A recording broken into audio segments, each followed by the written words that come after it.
Sabay-sabay po natin basahin ang ika-43 na tanong sa Westminster Shorter Catechism. Ano ang paunang salita sa 10 utos? At ang sagot po dyan ay, sabay-sabay din po natin basahin. Ang paunang salita sa 10 utos ay ang mga salitang ito. Ako ang Panginoon mong Diyos na naglabas sa iyo mula sa lupain ng Ehipto, mula sa bahay ng pagkaalipin. Amen. So makikita po natin na ang paunang salita sa 10 utos ay matatagpuan sa Exodus 20 verse 20, kung saan ipinakilala ng Diyos ang kanyang sarili bago niya ibigay ang mga utos.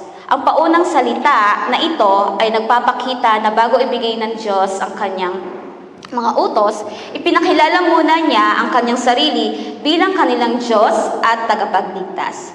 Ipinapakita nito na ang pagsunod ay tugon sa kanyang pagliligtas at biyaya. Amen. Ayon po sa Biblia, sa Exodus 20:20, kung mababasa natin, sabi po dyan, Ako ang Panginoon mong Diyos na naglabas sa iyo sa lupain ng Ehipto, sa bahay ng pagkaalipin. Ganon din po yung nakasulat sa Deuteronomio chapter 5:6, Ako ang Panginoon mong Diyos na naglabas sa iyo sa lupain ng Ehipto, sa bahay ng pagkaalipin.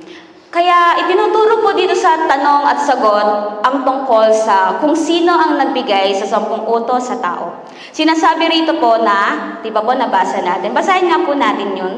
Ako ang Panginoon mo Diyos na siyang nag-alis sa iyo mula sa pagkaalipin sa Ehipto. So, may katotohanan po na ang ating Panginoon Diyos ang nagbigay ng 10 utos sa kanyang bayan.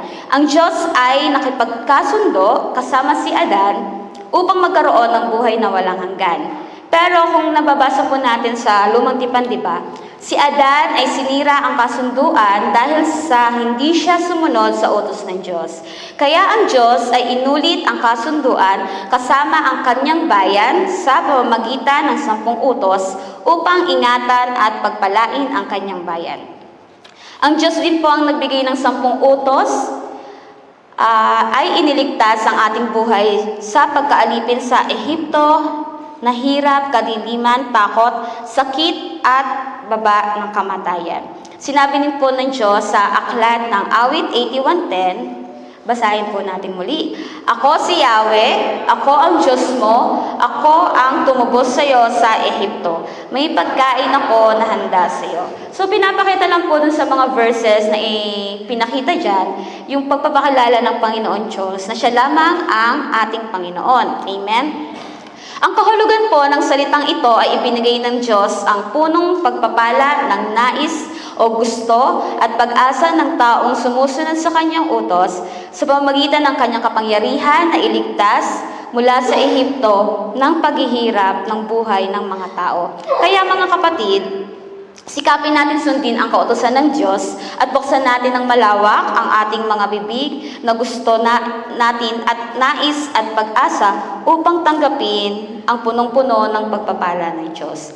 Sinabi din po ng Diyos ang salitang ito habang ibinibigay ang 10 utos sa bundok ng Sinai. So nabasa po natin yun sa Biblia na ito ay may katotohanan. So bakit nga po ba mahalaga ang 10 utos ng Diyos? Sabi po dyan, mahalaga ang 10 utos dahil ito ay, basahin nga po natin sabay-sabay, gabay sa tama at mali, salamin ng ating puso, paalala ng ating pangangailangan sa Diyos, pundasyon ng pag-ibig at kabanalan.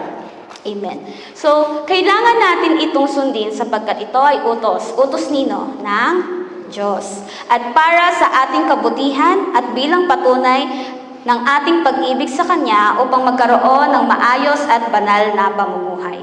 Amen. So nakita po natin doon na ano nga ba yung unang salita bago ibigay ng Panginoon Diyos yung 10 utos. So nabanggit doon na ipinakilala muna ng Panginoon Diyos yung sarili niya na ako ang Panginoon mong Diyos kung saan na nagligtas sa iyo bago niya ibinigay yung utos sa kanyang mga tao, di ba? Ngayon naman po, dumako po tayo dun sa ika-44 na tanong. Sapagkat ito po ay ka-connect dun sa tanong na ano yung paunang salita. Basahin nga po natin itong tanong na ito. Ano ang itinuturo sa atin ng pagmumula sa 10 utos? At ang kasagutan po dyan ay, itinuturo sa atin ng panimula sa 10 utos na dahil ang Diyos ang Panginoon, ang ating Diyos at ang ating manunubos, kaya tayo ay may pananagutang tuparin at sundin ang lahat ng kanyang mga utos. Amen.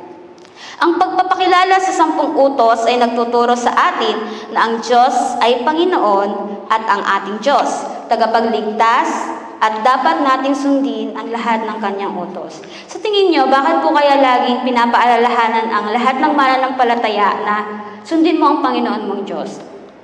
Siyempre po, itinuturo po sa atin na sapagkat ang Diyos ay Diyos na banal, ang Diyos ang ating Panginoon, kaya madapat lamang na sundin natin siya na kumikilala sa Panginoon. Mayroon pong dahilan para sumunod. Sa Biblia po, sinasabi po dito na ang Diyos ay Panginoon natin.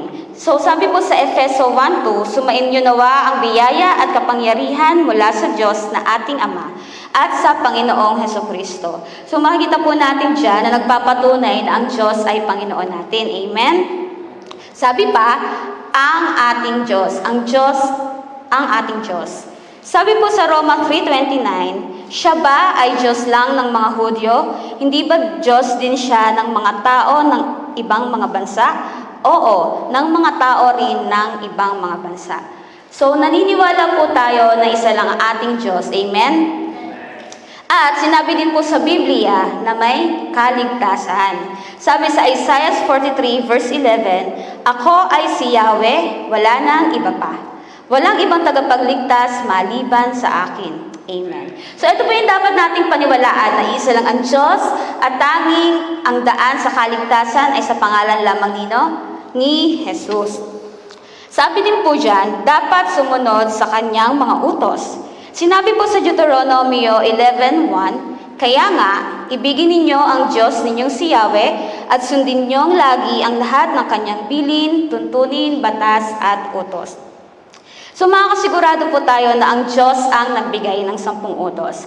Ang Diyos ay ang ating Panginoon at Hari dahil siya ang gumawa ng ating buhay. Naniniwala ba kayo na kayo ay nilikha ng Panginoong Diyos? Amen. At siya lang ang nagligtas ng ating buhay. Naniniwala din kayo doon? Amen. Mahalaga po na maunawaan natin na tayo ay naligtas lamang sa pamamagitan ng ating Diyos. Kaya sinabi po ng Diyos na sa taong sumusunod sa kanyang utos, sinabi niya dito sa Isaiah chapter 43:1, basahin nga natin lahat. Huwag kang matakot, ililigtas kita, tinawag kita sa iyong pangalan, ikaw ay akin. Amen.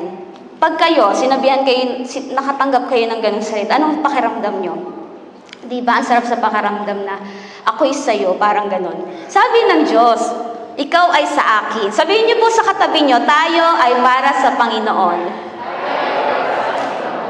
Amen. Pagmamay-ari ka ng Panginoong Diyos. Tandaan po natin na ang salita at pangako ng Diyos sa aklat ng Exodus 20 verse 6, sabi dyan, ngunit ang lahat ng umiibig sa akin ay pagpapalain ko hanggang sa kanilang kaapu-apuhan. So, totoo yun. Sinabi yun ng Panginoon Diyos. Lahat ng umiibig sa Kanya, pagpapalain ng Panginoon Diyos. Kaya huwag tayong mawala ng pag-asa na, kunyari, anong edad pa lang natin ngayon? Parang tinutuldukan mo na yung mangyayari pa sa buhay mo. So mga kapatid, I encourage you na magtiwala kayo sa Panginoon sapagkat yung kaapu-apuhan nyo pa, mararanasan din nila yung pagpapala ng ating Panginoon. Amen? So meron pong dahilan para sumunod sa utos ng Diyos. So may dahilan para sumunod sa utos ng Diyos at ito ay para sa pagpapala upang ang lahat ng ating buhay ay para sa ikabubuti. Ayaw naman po ng Panginoon Diyos na mapahamak ang kanyang mga anak. Amen? Kaya kung nais natin makatanggap ng pagpapala, tayo po ay sumunod sa Panginoon. Sabihin niyo sa katabi niyo, sumunod tayo sa Panginoon. Amen. Sinabi po ni Moses, kung mababasa natin sa aklat ng Deuteronomy, sinabi ni Moses na dapat ninyong sundin ang kanyang mga utos at tuntuning sinasabi ko sa inyo ngayon. Sa gayon, mapapatanto kayo at ang lahing susunod sa inyo, magtatagal kayo habang panahon sa lupaing ibinigay niya sa inyo. So makikita po natin dito yung pangako ng Diyos na kailanman hindi niya pababayaan yung kanyang bayan. Kaya mga kapatid, wala nang ibang daan para sa kapayapaan ng buhay. Kahit kayo ay humanap at gawin ang lahat, ang ibigin ang Panginoong Diyos lamang ang daan para tanggapin ang pagpapala para sa kapayapaan ng pagsunod sa kanyang utos sa ating mga buhay. Sabi pa dyan, dahil ang Diyos ang ating Panginoon at tagapagligtas, dapat nating mahalin siya. Amen? Igalang ang kanyang mga utos at isabuhay ang kanyang kalooban sa ating pang-araw-araw na pamumuhay. Pero ang tanong, bakit nga ba natin kailangan sundin ang utos ng Diyos? Number 1, basahin natin yung yellow. Dahil siya ang ating tagapaglikha at Panginoon. Amen. Ang Diyos ang may authority o ang Diyos ang may otoridad sa ating buhay. Kaya ang pagsunod sa kanyang utos ay pagpapakita ng paggalang at pagmamahal sa kanya. Pangalawa, basahin nga natin. Dahil siya ang ating tagapagligtas. Amen. So tulad po ng itinuturo ng panimula sa 10 utos, ang Diyos ang nagligtas sa atin, kaya may pananagutan tayong sundin ang kanyang kalooban. Pangatlo, anong sabi dyan? Para sa ating kabutihan. Amen. Ang kanyang mga utos po ay gabay sa tama at makabuluhang pamumuhay na nagpoprotekta sa atin at sa ating kapwa. So pag sinunod natin ang Panginoon Diyos, makakasigurado tayo na gagabayan niya yung ating buhay. At pang-apat, basahin natin, bilang tanda ng pananampalataya at pag-ibig. Kaya kailangan natin sundin ang Diyos sapagkat ang pagsunod sa utos ng Diyos ay patunay ng ating pananampalataya.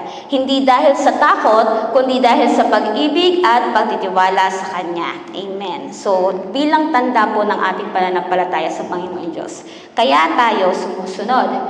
Sabi pa, meron pang pangalawang tanong, bakit naman kailangang isabuhay ang utos ng Diyos? Sapagkat dahil ang tunay na pananampalataya ay may gawa. Amen. Hindi sapat na alam lang natin ang tama. Ang pagsunod ay dapat makita sa ating kilos, pananalita at desisyon. Amen. Naniniwala ba kayo doon? Ang pananampalataya ay dapat may gawa. Patunay ito ng pag-ibig patunay ito ng ating pag-ibig sa Diyos. So, kailangan natin isabuhay ang utos ng Diyos sapagkat nagpapatunay ito ng ating pag-ibig sa Kanya. Sabi nga po sa 1:14-15, di ba? Kung ako'y inyong iniibig, tutuparin niyo ang aking mga utos. Amen. Ang pag-ibig ay hindi salita lamang, kundi gawa.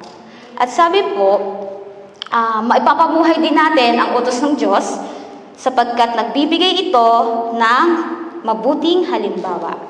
Kapag isinasabuhay po natin ang utos ng Diyos, nagiging ilaw tayo sa iba, sa pamilya, simbahan at komunidad. Amen. Na-experience niyo po ba yun nung mga panahon na nakilala niyo ang Panginoon Diyos? Tapos nung mga araw na natutunan niyo sumunod sa Kanya, tapos nakikita kayo ng pamilya niyo, kaya ng kaibigan niyo na parang may iba kay Blue. Parang nagsishine yung kanyang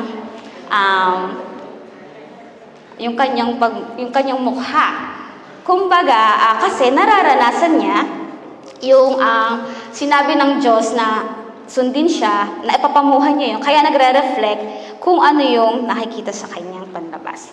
So, makikita din po natin na magiging daluyan din tayo ng pagpapala sa ibang mga kapwa natin mananampalataya kung tayo ay sumusunod sa utos ng ating Panginoon Diyos. Amen?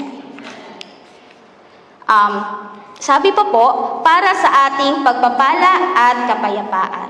Ang pagsunod po sa Diyos ay nagbubunga ng maayos na relasyon, malinis na konsensya at panloob na kapayapaan. At ang panghuli, ipinapakita nito ang pagbabago ng puso. Basahin nga po natin muli yun. Pinapakita nito ang pagbabago ng puso. Ang tunay na pagsunod ay nagmumula sa pusong binago ng Diyos, hindi sa takot sa pag-ibig. Ayan. Kung talagang binago ka ng Panginoon Diyos, mararanasan mo yun sa puso mo na nangungusap ang Panginoon Diyos at mararamdaman mo yun na kapag may sinabi ang Diyos sa'yo, kaya mo yun sundin sapagkat lumalaban ka hindi mag-isa, kasama mo ang Diyos. Amen? At kapag tayo ay nananampalataya talaga sa Panginoon Diyos, makikita yung pagbabago sa buhay natin. Yung dating ginagawa nating mali, makikita na hindi na natin nagagawa ngayon. Kasi yung puso natin ay binago ng Diyos at tayo ay handa ng sumunod sa Kanya. Amen. Hindi sinabi ng Diyos na ang pagtanggap sa kaligtasan ay pagsunod sa aking utos. Malinaw po na sinabi sa Exodus 22, basahin nga po natin dyan. Ako ang Panginoon mong Diyos na naglabas sa iyo mula sa lupain ng Ehipto, mula sa bahay ng pagkalipin. Ibig sabihin po, bago niya ibinigay yung 10 utos, di ba? Sinabi dyan, ay pinakilala niya muna yung sarili niya bilang tagapagligtas. Ang ibig sabihin po nito, kaligtasan muna bago utos, relasyon muna bago responsibilidad, at biyaya muna bago pagsunod. Meaning to say, ang pagsunod ay hindi paraan para maligtas, kundi bunga ng kaligtasan. Amen. Hindi tayo sumusunod para maging anak ng Diyos. Sumusunod tayo dahil tayo ay anak na ng Diyos. Amen. Basahin nga po natin yan. Hindi tayo sumusunod para maging anak ng Diyos. Sumusunod tayo dahil tayo ay anak na ng Diyos. Amen. So makikita po natin yung katotohanan patungkol sa kahalagahan sa pagsunod sa mga utos ng Diyos. As may conclusion po, I want to encourage you na kailangan natin sundin ang utos ng Diyos dahil siya ang ating Panginoon at tagapagligtas. Wala nang ibang dahilan. Kailangan natin siya sundin sapagkat siya ang Diyos at tagapagligtas. Ang pagsunod sa Kanya ay nagpapakita ng ating pag-ibig, pananampalataya at pagtitiwala sa Kanya. Amen. Kung mahal natin ang Panginoon Diyos at nagtitiwala tayo sa Panginoon Diyos, kahit ano pang danasin natin sa buhay natin, makakatayo pa rin tayo sapagkat alam natin na kasama natin ang Diyos. Kaya mga kapatid, manatili kayo sa aking utos dahil ang nais niya ay makita ng tao ang sariling kasalanan para iligtas at magbigay kaluwalhatian sa Diyos sa pamamagitan ng masayang puso. Kaya po ang utos ng Diyos ay hindi para pahirapan ang buhay ng tao, ito ay para ingatan ang tao at pagpalain. Pero kung minsan nakakaranas tayo ng pagsubok sa buhay natin o kaya ng mga hirap sa buhay natin, huwag nating isipin na iniwan na tayo ng Diyos. Isipin natin na kasama natin ang Diyos at tayo ay magtatagumpay.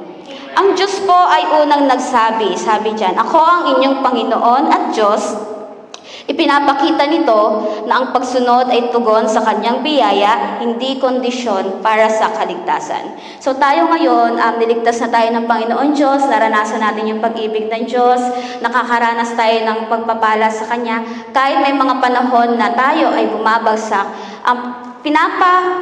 pinapaliwanag ng Panginoon Diyos na hindi dahil sa gawa natin kung ba't natin yung nararanasan, kundi dahil sa Kanyang kagandahang loob. Kaya mga kapatid, kung nais mong maranasan ang pagpapala sa iyong buhay, dapat mong sundin ang utos ng Diyos.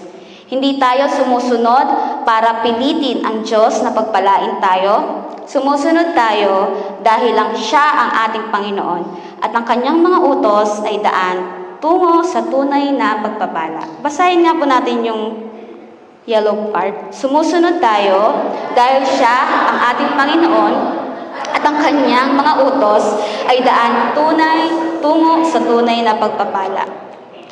Amen. So itong mga salitang to ay sinabi ng Panginoon Diyos at tayo mga mananampalataya, wala naman po tayong kayang gawin, di ba? Kaya kailangan natin ang Panginoon Diyos para araw-araw tayong baguhin, araw-araw tayong bigyan ng pusong handang sumunod sa Kanya. Pero alam niyo, mahirap sumunod ha. Pero mas mangingibabaw pa din yung kaalaman natin na ang pagsunod sa Diyos ay may kaakibat na pagpapala. Amen.